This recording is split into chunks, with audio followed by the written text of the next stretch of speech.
লোক আপনারা বসে আছেন, 5 ওয়াক্ত নামাজ পড়েন, দুটার বাড়ি, এবার যখন আপনি একা হয়ে যান, নির্জনে একাকী, তখন এই মোবাইলে গান শুনে এগুলো কাজটা নেই।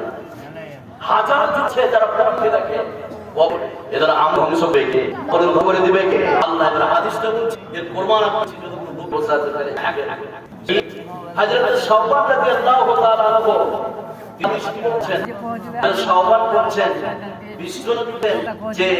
বিশ্বনবী বলেন যে আমার মনের মধ্যে এমন লোক কিয়াম ময়দানে দেখবো, কিয়াম ময়দানে আমার সমপরিমাণ বিশাল ঘেরে হবে, অনেক ব্যক্তি বড় কাজ